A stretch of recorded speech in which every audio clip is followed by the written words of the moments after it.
Today's episode is smashing. What's going on, everyone? It's Rich Hayward here from Bacon Ice Cream Productions and Team RTFC, welcoming you to yet another episode of Good Times with Retro Rich and Fun for Five. That's right. We got another one for you. It's Tuesday. It's INTV Tuesday. Let's try it. Let's try it out. See what happens. So we're trying to get the schedule in. I don't even really have a slot for Wednesday, so maybe we're going to do a follow-up to this episode because it's not only Fun for Five, but it's also Community Prompt. Ha! I snuck it in there too. So you're getting a double dose of cool, not really old school, but cool Good Times with Retro Rich goodness all in one episode as we try to kickstart this and get this stuff rolling. I do have an idea for Wednesdays. I just don't have everything set up yet, so patience, please, while we get everything rolling. But it'll be fun, for sure. I promise. All right, so today's Fun for Five, we're taking it to Intellivision, and we're going all the way back to the very beginning. And we're going to start off with the one that kind of started it all for Intellivision fans, and that is Astrosmash. I mean, there's not a lot to be said about this game, so we're just using this as an excuse to kind of celebrate. So we're just going to play, sit down, kick back, relax, and play some Astrosmash, courtesy of... I know I just raised an Intellivision controller, but I kind of psyched you out, guys, because what we're going to do is we're going to use the Evercade VS, and we're going to pop in the Intellivision collection, and we're going to play some Astrosmash on that. Because you know what? I got a chance to check it out, but I didn't really get a chance to dive in, and I kind of want to explore it. Also, hint, hint, there's some cool ways of getting these Intellivision games that, you don't have to hook up, ye old analog into your television anymore. There's modern ways to play these games, which is cool, and there's more modern ways to play these games coming, right? Of course, Miko and all that kind of stuff. But for now, if you've got an Evercade and you've got an Evercade VS, either one, you can get the Intellivision collection and Astrosmash your way to glory, which is really cool. So, but before we jump in to that, let me get you that community prompt. Let's just get that right back up on the screen. So, as we normally do, right? I'd reach out on social media and ask you guys a question and ask you guys to respond and do all that kind of stuff. So, I'm going to actually do that tonight, right here on the channel, in our community tab. Yes, since we crested over the 500 mark, we actually do have access to the community tab. So I will be reaching out via the Facebook groups, the Twitter, prompts. I will be putting out on MeWe. We'll also have the same question here on the YouTube channel as well. So anyone that's a subscriber can go ahead and hit up the prompt, and feel free to put in your answer there. Or if you want to prefer to use any of the other social medias that we have, you can find us there when the prompt goes up and answer that way too. Particularly on Facebook and Twitter. If you guys have pictures that you want to share, I don't know if people that can respond to a community prompt can respond with pictures. I don't think that's a thing. I think you just can respond via text. So if you want to share a picture, please find us on the Twitter or Facebook and share it that way. But what is the prompt, right? Well, do a little reflection for the year. We are getting to the end of 2021. So what I want to know is, what is your greatest gaming moment, your personal greatest gaming moment of 2021? That's what I want to know, and I want to share it with everybody. So feel free to jump on in. Like I said, comments on the community post that's going to go up right after this vid, and also the Facebook group, the MeWe, and the Twitter. And let me know. And we will come right back on Wednesday, and we'll check out those answers. And maybe there'll be a fun little thing that we'll do. We'll play some games in there too. But for now, it is time to go to Astrosmash. I will leave you guys in suspense, but on the break at the end, I will tell you what my answer is, just to kind of get you guys going. All right, cool. So, are you ready? Are you ready to do some Astrosmash? All right, let's go.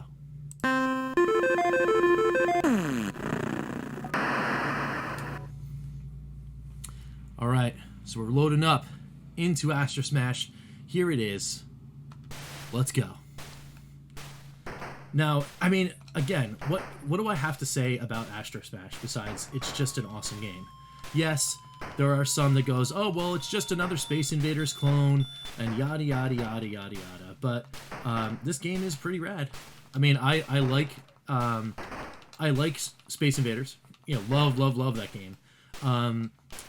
Do I like it better than Astrosmash? I don't know. I think both games are in their own vein. I don't think that one takes away or is better than another.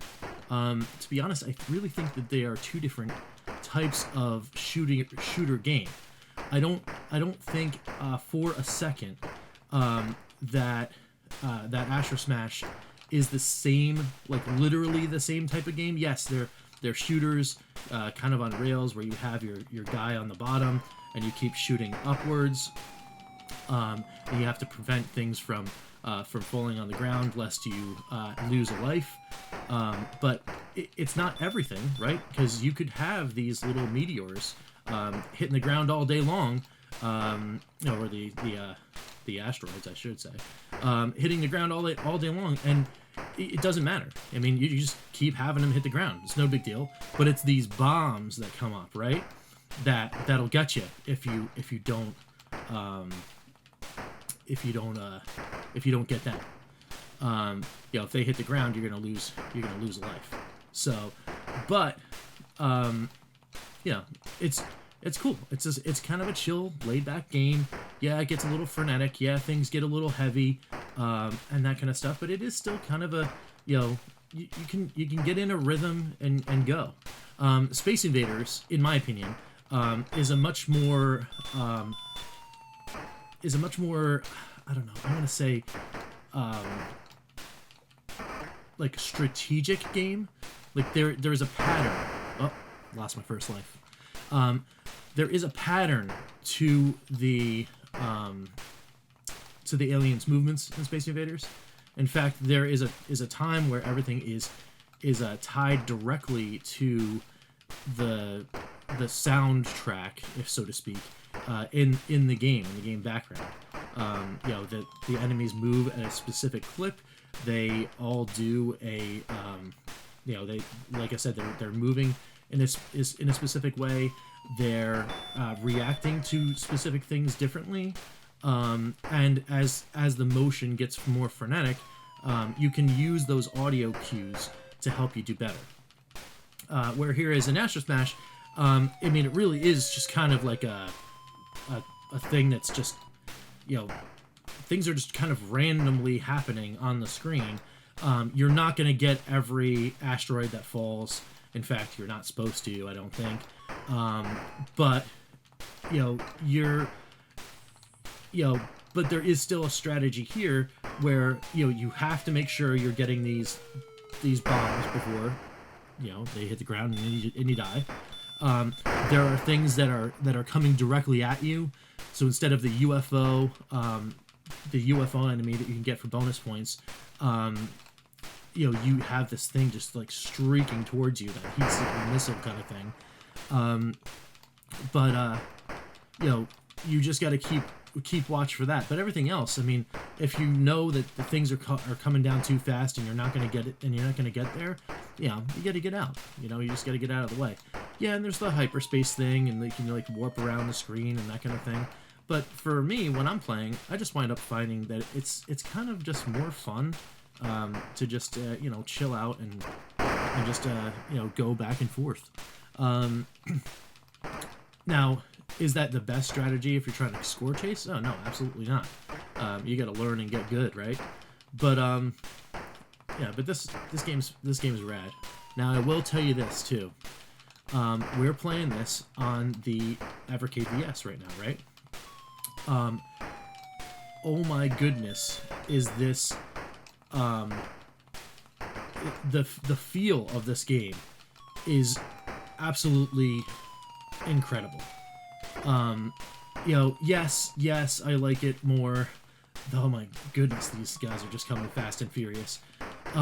Yes, I like it more than the original Intellivision controller. If there was a way to hook up this controller to an original television, yes, I would like it a little. I would much rather play using this D-pad and the buttons. But the Evercade VS controller is just so good. It's just really just so good. If I could use it to play any retro game, I would, because it's just that good. So, oh my goodness, look at all this. Look at all this nonsense. It's getting crazy frenetic. So, also obviously too, I'm doing a pretty good job here. I've got the I've got the thing, right? You know, the touch. Well, maybe not anymore, but you know, I'm able to do really well right now, and I think it really is a testament to the controller. If I was on my original Intellivision controller, I don't think I would be doing as well. Now, we can test that theory because I do have a ultimate flashback Intellivision, which is really cool, and we will be doing some more Fun for Fives that involve Intellivision games that aren't available on the Evercade. So, but when they are available on the Evercade, I kind of prefer to play most of the action-oriented titles on the Evercade. Now, if it's something that is just about for the Intellivision controller specifically, you know, like a Cloudy Mountain or something like that, I mean, we'll see how they do the translation for the Evercade version. It's going to come out on the next cartridge. But, you know, hey, maybe there'll be a preference the other way. Well, we have to use the Intellivision controller in order to have a good time. All right, so we're trying here. Let's see. Can we get to 15,000? Can we get to 15,000 before we roll out of here? I mean, it's not looking good for me right now. But let's see. Let's see if we can get there. We got coins going off. We got all sorts of stuff going off. All right, here we go. There we go. Can we hit the 15 grand? I think so. I'm confident that we can hit it now. All right, there we go. There we go. All right, we crested over the 1500. Oh, it went over the 1490. All right, get it back. Oh no!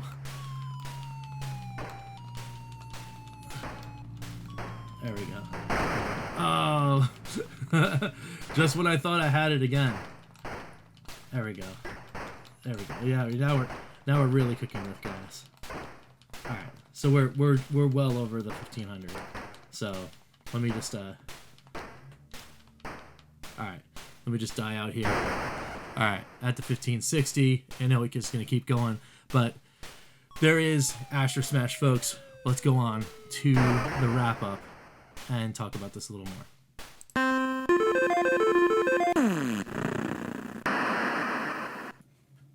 All right, guys. So that was Astrosmash on the Intellivision via the Evercade VS.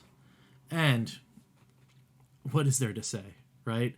This game right here goes back to a little bit of my childhood when I was playing over at my uncle's house. This game, of course, is certified good times. There's no other. I mean, of course, the fun was found. Of course, this is. I mean, it's one of my favorite games on Intellivision of all time.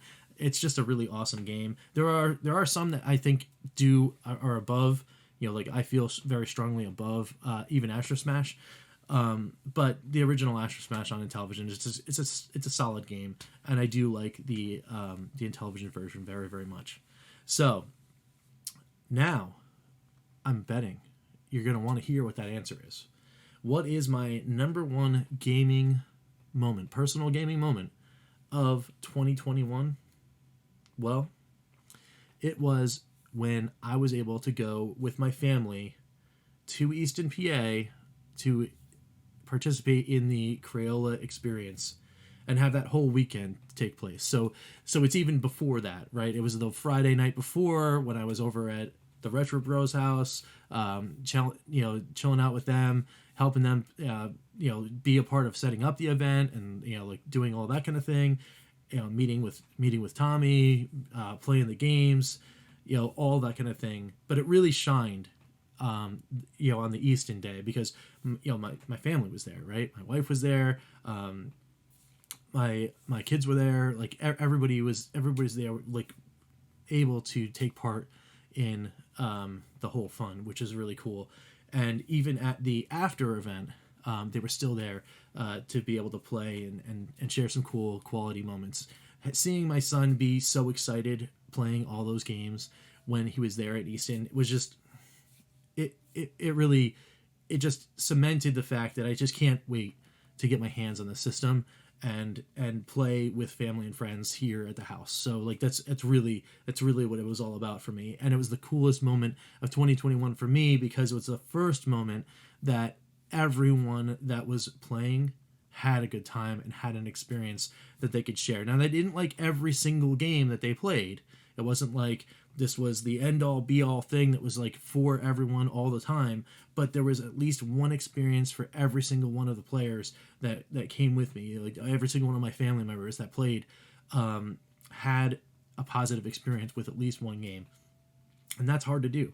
That's really hard to do, especially nowadays where there's a lot of different consoles, a lot of different choices, and most of your marquee titles just kind of miss the mark for somebody here or there, right? So it was really cool to see, that just playing some quality, family-friendly, simple games.